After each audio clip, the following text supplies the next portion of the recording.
Bonjour à tous, là je vais vous présenter comment on choisit la bonne pointure pour des chaussures de trail et après pour des chaussures de route. Le trail, vous le savez, on va avoir des phases où on va être à plat, on va grimper, puis on va descendre. Le pied, il est mené à rude épreuve, donc il faut vraiment bien qu'il soit calé dans sa chaussure.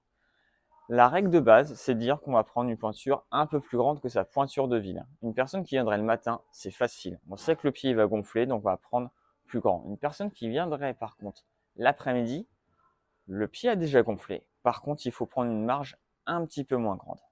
Je viens le matin essayer une nouvelle paire de chaussures, j'ai pas fait de sport, donc mon pied n'a pas encore gonflé, j'ai pas beaucoup marché.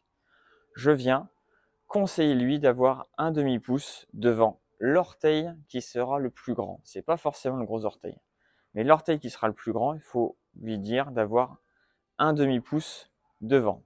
Pour ça, mettez-le en flexion comme pour choisir des chaussures de ski et mettez votre gros orteil où il met son gros orteil en butée. Au max, vous avancez et puis avec le pouce, vous regardez ce qu'il est le demi-pouce dans la longueur d'espace.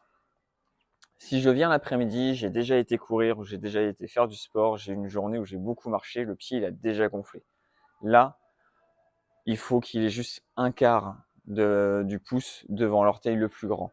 Toujours pareil, en flexion, chaussure bien lacée, un quart du pouce devant l'orteil le plus grand. Ça suffirait pour une grande majorité. Alors oui, il y a des clients qui ont un pied un peu plus grand à gauche qu'à droite. Et là, il faut trouver un compromis. Mais c'est toujours pareil. Il ne faut pas que ça soit trop grand. Si c'est trop grand, ça va frotter sous le pied, ça va donner des ampoules. Si c'est trop petit, à la moindre descente, il va taper et il va se casser les ongles. Donc avoir toujours de la marge dessus.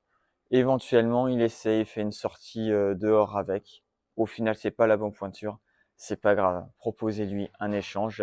Les chaussures aujourd'hui, on sait les mettre en seconde vie. Ça sera pas de la perte. Et votre client, il sera surtout hyper content du service.